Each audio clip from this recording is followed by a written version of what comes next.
የዘወትር አክብሮታዊ ሰላምታችን በያላችሁበት ድረስ ወደ ሸገር ታይምስ ቤተሰቦች እንደምን አላችሁ? ዕለታዊ ዜናችን ነው ተጀመረ። አቤት ነጥቦችን አስቀድመን እናስተዋውቃችሁ። በትግራይ ክልል ርዕሰ መዲና መቀለ ለ3 ቀናት የቀጠለው ውጥረት መቋጫም መፍትሄም አላገኘም ተብሏል። ከዚህ የታጣቂዎች አመጽ ጀርባ ያሉት ጄኔራሎችም ስማቸው የተነሳ ነው፣ እንመለስበታለን። ጠቅላይ ሚኒስትር አብይ አህመድ በዛሬው ዕለት የሰጡት ተጨማሪ ሹመት ይፋ ሆኗል። ከማዳበሪያ ግዢ ጋር በተያያዘ ከሰሞኑ ታስሯል በሚል በተነገረላቸው አመራሮች ምትክ የተሾሙትን አዲስ ከፍተኛ ባለስልጣን እንመለከታለን። በትግራይ ክልል መቀለ ከህወሓት መሪዎች ጋር ተገኝቷል የተባሉት አንድ የግብጽ ዲፕሎማት ምን ይሰራሉ? እንዴት ተስገቡ? ሌላኛው ጉዳያችን ነው። ለኢትዮጵያ ቦንድ ገዝተው ገንዘብ ያበደሩ ዓለም አቀፍ አበዳሪዎች ኢትዮጵያ ብድሩን በፍጥነት አለመክፈሏን ተከትለው በሕግ እንጠይቃለን ሲሉ አስደንጋጭ መግለጫ ማውጣታቸው ተሰምቷል። እነዚህ አበዳሪዎች እነማን ናቸው? የሰዓቱ ዜናችን ትኩረት ይሆናል። እንደተለመደው እያደመጣችሁን አብራችሁን ቆዩ። የቻናላችን የዘወትር አክብሮታዊ ግብዣ ነው። ወደ ቀዳሚ ጉዳያችን እናምራ።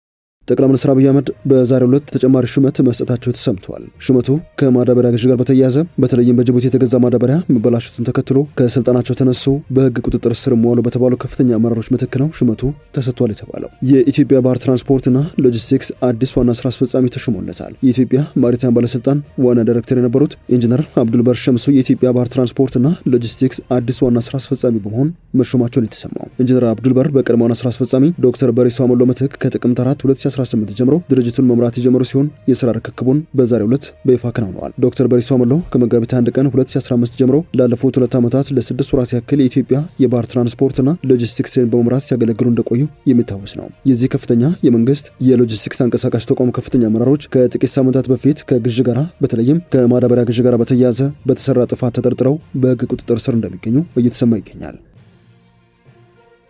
የዩሮ ቦንድ አበዳሪዎች ገንዘባቸውን ለማስመለስ ጉዳዩን ወደ ሕግ ሊወስዱ እንደሚችሉ አስጠንቅቀዋል። ባለፉት ሳምንታት የኢትዮጵያ መንግስት በዩሮ ቦንድ ከግል አበዳሪዎች በወሰደው $1 ቢሊዮን ክፍያ ሁኔታ ላይ ድርድር ሲያደርግ ቆይቶ በትናንትናው ዕለት እንደተሰማው ድርድሩ ውጤት አልባ ሆኗል። መንግስት ለውጭ ሚዲያዎች ብቻ በላከው መግለጫ ድርድሩ ተስፋ ሰጭና መሻሻል የታየበት ቢሆንም ሳይሳካ መቅረቱን አስታውቋል። ሆኖም በቀጣይ ውጤት ሊገኝ እንደሚችል ነው ተስፋውን የገለጸው። በአንጻሩ የግል አበዳሪዎች ኮሚቴ ድርድሩ በውጤት አለመቋጨቱ ቅር እንዳሰኘ ነው ይፋ ያደረገው። ስመጥር አበዳሪዎችን የያዘው ኮሚቴ እንዳስታወቀው ከሆነ በቡድን አበዳሪ ሀገራት የጋራ ማዕቀፍ መሰረት የግል አበዳሪዎች የዕዳ ሽግሽግ እንዲደረግ መፈለጉን ጠቅሷል። ኢትዮጵያ ላይ ከሩብ የሚያንስ ዕዳ ያላት ቻይና ግን በዕዳ ሽግሽግ ሂደቱ በመመር እንደተስማማች ለመግለጽ ፈቃደኛ ለመሆኗን ለድርድሩ ውጤት አልባ መሆን አንደኛው ምክንያት ነው ሲል ቅሬታውን ገልጸዋል። ያም ሆኖ አሁንም ለድርድር ክፍት መሆኑን ነው ኮሚቴ ገለጸው። ድርድሩ ያለ ውጤት መበተኑን ተከትሎ $1 ቢሊዮን ዋጋ ያለው ቦንድ በዶላር የ1 ሳንቲም ቅናሽ አሳይቷል። አሁንም ከፍተኛ ዋጋ ላይ እንደሚገኝ ነው የተገለጸው። ኢትዮጵያ እንደ ፈረንጆቹ በ2014 ከግል አበዳሪዎች በ10 ዓመት የሚከፈል $1 ቢሊዮን በቦንድ የተበደረች መሆኑ ይታወሳል። ሆኖም ዕዳውን እስካሁን አልከፈለችም። ቀደም ሲል ከቡድን አባል ሀገራት ጋር ሲደረግ የነበረው የመንግስታት የዕዳ ሽግሽግም ወደ መጨረሻ ምዕራፍ መቀራቡ ሲገለጽ እንደቆየ የሚታወስ ነው። የግል አበዳሪዎች የዕዳ ሽግሽግም የዛ አካል እንዲሆን በአበዳሪ መንግስታት በቀረበው ቅድመ ሁኔታ መሰረት ነው ኢትዮጵያም በታሪኳ ለመጀመሪያ ጊዜ በወሰደችው የግል ብድር ላይ ከአበዳሪዎች ጋር ወደ ድርድር የገባቸው። ኢትዮጵያ ከለባት $31 ቢሊዮን የውጭ ዕዳ፣ ዓለም ባንክ $12.1 ቢሊዮን እንደዚሁም ቻይና $7.4 ቢሊዮን ድርሻ ይዛሉ።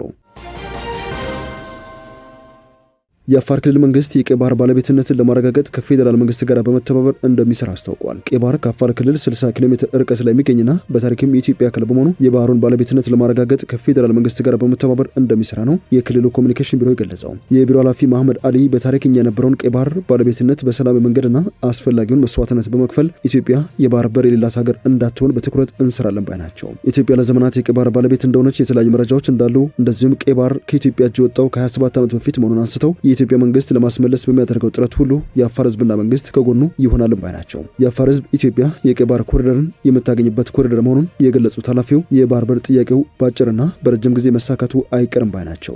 የባህር በር ጥያቄ ሀገራዊ አጀንዳ ከመሆኑ ባለፈ ዓለም አቀፍ አጀንዳ የተደረገበት ወቅት በመሆኑ ተፎካካሪ ፓርቲዎች ለሀገር ጥቅም በመተባበር የኢትዮጵያ መንግስት በወደብ ጉዳይ ላይ በሚያደርገው ጥረት ከጎኑ መቆም አለባቸው ባይ ናቸው። ኢትዮጵያ ሰላሟን ታስቀድማለች፣ ደህንነትን ትፋለማለች፣ መውጫ መግቢያ በሯን ታበጃለች። ይህ አይቀሬ ጉዳይ መሆኑን ተገንዝበው ወንድመቶቻችን በፈጠነ ጊዜ ለድርድር ራሳቸውን ዝግጁ ማድረግ አለባቸው ሲሉ ጥሪ አቅርበዋል። የፌዴራል ፕሬዝዳንት ታዬ አጽቀሥላሴ በ80ኛው የተባበሩት መንግስታት ጠቅላላ ጉባኤ ላይ ባደረጉት ንግግር ኢትዮጵያ በቀይ ባህርና በህንድ ውቅያኖስ ዳርቻ ለሚገኙ ሁሉም ሀገራት እኩል ልማትና ደህንነትን ለማረጋገጥ ሁሉን አቀፍ አካሄድ እንደምትከተል በመግለጽ ህጋዊ የፖሊሲ ግቧን በዲፕሎማሲያዊና በሰላማዊ ተሳትፎ እንደምታስቀጥል ለዓለም መንግስታት ማሳወቃቸው ይታወሳል። በተጨማሪም ፕሬዝዳንቱ በ6ኛው የፌዴራል ህዝብ ተወካዮች ምክር ቤትና በፌዴሬሽን ምክር ቤት 5ኛ ዓመት የሥራ ዘመን መክፈቻ ስነ ስርዓት ላይ ባደረጉት ንግግር ኢትዮጵያ በአባይ ግድብና ኢትዮጵያና በቀይ ባህር እንደመገኘቷ እጣ ፈንታዋና መጻኢ ዕድሏ ከሁለቱ ውሃዎች ጋር በእጅጉ የተቆራኘ ነው ሲሉ መናገራቸውም ይታወሳል። ሀገሪቷ ካላት ጂኦግራፊያዊ፣ ታሪካዊ፣ ኢኮኖሚያዊ አጥር አንጻር የጋራ ልማትን ለማጠናከር ሰላማዊ ዕድሎችን የሚፈጥር በጋራ ጥቅምና አጋርነት መርህ ላይ የተመሰረተ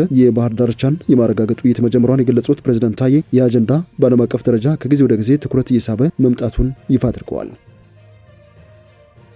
በትግራይ ክልል መቀሌ የግብጽ አምባሳደር ምን ይሰራሉ? አንድ የግብጽ ዲፕሎማት ባልተጠበቀ መልኩ መቀሌ ከህወሓት ከፍተኛ አመራሮች ጋር እየተወያየ የሚታይበት ምስል መሰራጨቱ አነጋጋሪ ሆኗል። አምባሳደሩ በመቀሌ ከተማ ከህወሓት ከፍተኛ ባለስልጣናት ወይዘሮ ፈትለወርቅ ገብረ እግዚአብሔር እንደዚሁም ከጊዜያዊ አስተዳደሩ ፕሬዝዳንት ጀነራል ታደሰ ወረደ ጋር ሲወያዩ ታይተዋል። ይህ ዲፕሎማት በኤርትራ በኩል ወደ ኢትዮጵያ ሳይገባ እንዳልቀረም የሚናገሩ ምንጮች አሉ። ጀነራል ጻድቃን ገብረትንሳኤ ከሰሞኑ በሰጡት ቃለ ምልልስ የኢትዮጵያና የኤርትራ ድንበር ክፍት ነው፣ ወደ ትግራይ ክልል የኤርትራ መንግስት ማናቸውንም እንቅስቃሴዎች ያደርጋል፣ ወታደሮችን አሰልጥኖ ይልካል፣ የጦር መሳሪያ ያስገባል፣ ሰላዮችንም ያሰማራል ሲሉ ማሳሰባቸው ይታወሳል። ይህን የተመለከቱ ወገኖች ህወሓት የኢትዮጵያን ህጎች በሙሉ በመጣስ ላይ ይገኛል ሲሉ ወንጅለዋል። ለዚህ ደግሞ አንድ ህግ ያጣቀሳሉ። በኢትዮጵያ ህገ መንግስት አንቀጽ 51/8 መሰረት ሁሉም የውጭ ዲፕሎማሲያዊ ስራዎችና የመግቢያ ቪዛዎች በክልል ባለስልጣናት ሳይሆን በፌዴራል መንግስት አማካኝነት እንዲጸድቁና እንዲከናወኑ የሚደነግግ ነው። ያም ሆኖ ግን እኛ አምባሳደር ያለ ፌዴራል መንግስት እውቅና የህወሓቷ ከፍተኛ አመራር ወይዘሮ ፈትለወርቅ ገብረ እግዚአብሔር ሞንጆሪኖና የጊዜያዊ አስተዳደሩ ፕሬዝዳንት ጀነራል ታደሰ ወረደ ጋር መታየቱ የህግ ያለህ ያስባለ መነጋገሪያ ሆኗል። የኢትዮጵያ መንግስት ይህንን ጥሰት ለመፍታት አፋጣኝ እርምጃ ሊወስድ ይገባል ያሉት ተቺዎች የፌዴራል መንግስት በህገወጥ መንገድ ኢትዮጵያ እንደገቡት ሁሉም ህገወጥ ስደተኞች ሊመለከተው ይገባልም ሲሉ ነው አስተያየት የሰጡት። ለ3 ቀናት የቀጠለው የመቀለ ውጥረት ከታጣቂዎቹ የአደባባይ አመጽ ጀርባ አሉ የተባሉት እነማን ናቸው? ራሱን ቲዴፍ ብሎ በሚጠራው የህወሓት ታጣቂዎች ዘንድ ከጊዜ ወደ ጊዜ እየጨመረ የመጣውን ቅሬታ ለመቅረፍ የትግራይ ጊዜያዊ አስተዳደር ችግራቸውን ፈታለ ብሎ ቃል ቢገባም የሰራዊት አባላት ተቃውሞና የመንገድ መዝጋት አድማ ግን ዛሬ ለ3ኛ ተከታታይ ቀን ቀጥሎ ውለዋል። ይህንንም ሰልፈኞቹ ከንቱ ቃል ኪዳን በማለት የገለጹት ሲሆን ወሳኝ በሆኑ የጥቅማጥቅም ጉዳዮች ፈጣን ምላሽ አልተሰጠንም በሚል የባሰ ብስጭትና ተስፋ መቁረጥ ውስጥ ያስገባቸው ጉዳይ ሆኗል ነው የተባለው። ይህ በዋነኝነትም በህወሓት ታጣቂዎች አባላት የሚመራው ተቃውሞ በመቀሌ የተጀመረ ሲሆን ታጣቂዎቹ በጊዜያዊ አስተዳደሩ ፕሬዝዳንት ጽህፈት ቤት በመሰብሰብ የተሻለ የኑሮ ሁኔታና ተመጣጣኝ ክፍያ የጠየቁበት ቀዳሚው እርምጃም ነበር። ያም ቢሆን ግን አጠጋቢ ምላሽ አልተሰጠን በማለት በዕለቱ ተቃዋሚዎች ከተማዋን ከኤርፖርት ጋር የሚያገናኘውን ዋና መንገድ በመዝጋት ከበድ ያለ ትራፊክ ፍሰት አቋርጧል የተባለው። ሰልፉን ተከትሎም ሌተና ጀነራል ታደሰ ወረደ ከወታደሮቹ ጋር በመገናኘት አስተዳደሩ ችግሮቻቸውን መወያየታቸውና ጥያቄያቸውን ለመፍታት ቃለ መግባታቸውን አስታውቀው ሰልፈኞቹ በሰላም ወደ ካምፖቻቸው እንዲመለሱ አዘው የነበረ ቢሆንም ሰልፉ ግን በማግስቱ ከመቀጠል ያስቆመው የለም። ለአብነት ያክል በፍሮይኒ አጓራና ሰንቃጣ በሚገኙ ከተሞች ሰልፉ የተዛመተ ሲሆን ከመቀለ ውቅሮ አዲግራት መስመር የሚደረገው የትራፊክ ፍሰትም እንዲስተጓጉል ምክንያት ሆኗል የተባለው። ዛሬ 3ኛ ቀኑን ያስቆጠረው የውቅሮ መቀለ መንገድን ጨምሮ በትግራይ ዋና ዋና መንገዶች ላይ የመንገድ መዘጋት ቀጥሏልም ተብሏል። የመቀለ መሆኒ አላማጣ መንገድን በመዘጋቱ ከክልሉ ዋና ከተማ የመውጣትና የመግባት እንቅስቃሴም የበለጠ እንዲወሳሰብ ምክንያት ሆኗል። የተቃውሞ ሰልፈኞቹ የተጠቂዎች የኑሮ ሁኔታ እንዲሻሻል በየወሩ የሚሰጣቸው ክፍያ እንዲሻሻልና ከክልሉ አስተዳደር የተሻለ ኑሮ ድጎማ ድጋፍ እንደሚሹ ተናግረዋል። ከፕሪቶሪያው የሰላም ስምምነት ጀምሮ ብዙዎቹ ተዋጊዎች በካምፖች ውስጥ የቆዩ ሲሆን የፕሪቶሪያ ስምምነት ሙሉ በሙሉ ተግባራዊ እስኪደረግ ዝቅተኛ በሆነ ወራዊ ደሞዝ ለመቆየት ተገደዋልም ነው የተባለው። አንድ የታጣቂ ቡድን አባል በመቀሌ የተቃውሞ ሰልፉ አካል ነበረ። በወቅቱ ለሚዲያዎች ሲናገር ሁሉንም መስዋዕትነት ከፍለናል፣ ነገር ግን ህይወታችን አልተሻሻለም፣ አሁንም ወደ ተግባር የማይቀየሩ ተስፋዎችን እየጠበቅን እንገኛለን ሲል የተደመጠው። የወጋታ ፋክት ዘገባ እንደሚያሳየው ታጣቂዎቹ የደሞዝ መዋቅሮችን ለመገምገምና የድጋፍ ስርዓቶችን ለማሻሻል ባለስልጣናት በተደጋጋሚ ቃል ገብቶላቸው እንደነበረ ይናገራሉ። ነገር ግን መሬት ላይ ወረደ ምንም አይነት ለውጥ አለመጣም። ማሳየውም በርካቶች ሞራላቸው እያሽቆለቆለ ተስፋ መቁረጥ እየጨመረና ስለ ወደፊት ጊዜያቸው እርግጠኛ ለመሆኑን የመሰሉ አስከፊ ሁኔታ ውስጥ እንደሚገኙ ነው የተናገሩት። ሰልፈኞቹ አፋጣኝ መፍትሄ እንሻለን፣ ቆዩ መባልም ሰልችቶናል ሲሉ ነው የሞገቱት። የክልሉ ጊዜያዊ አስተዳደር የተነሱትን ችግሮች ለመፍታት እየሰራ ነው ሲል ሰልፈኞቹ የመንገድ መዝጊያዎችን አንስተው ወደ ውይይት እንዲመለሱ አሳስበዋል። ባለስልጣናቱ በተፈጠረው መስተጓጎል ማዘናቸውን ገልጸው ለወታደሮች የሚሰጠውን የጥቅማ ጥቅም አቅርቦት ለማሻሻል እርምጃዎች የተወሰዱ ስለመሆኑ ቢናገሩም ምላሽ አጥተዋል። ራሱን ቲዴፍ ብሎ በሚጠራው የህወሓት ታጣቂዎች ከፍተኛ አመራር አባላት ሰልፈኞቹ ለማስታረቅና ለማረጋጋት ሙከራ ማድረጋቸውን የዓይን እማኞች ገልጸዋል። ሰልፈኞቹ ግን ከፍተኛ የሲቪል ባለስልጣናት በቀጥታ እንዲያናግሯቸው እንፈልጋለን ሲሉ እየሞገቱ ይገኛሉ።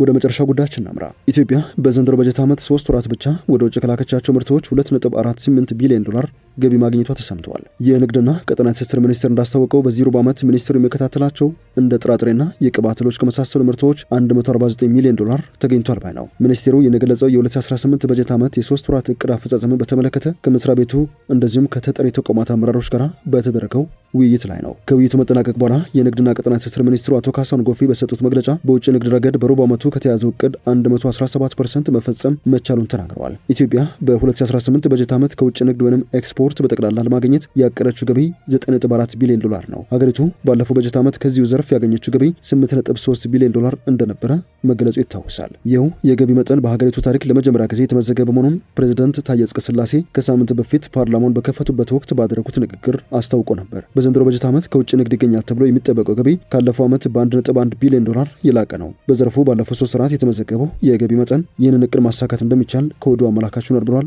አቶ ካሳሁን በዚህ መግለጫቸው። ወደ ሸገር ታይምስ ቤተሰቦች የሰዓቱ ዜናችን አበቃ። ስላደመጣችሁን አመሰግነን። በያላችሁበት ሰናይ ጊዜ።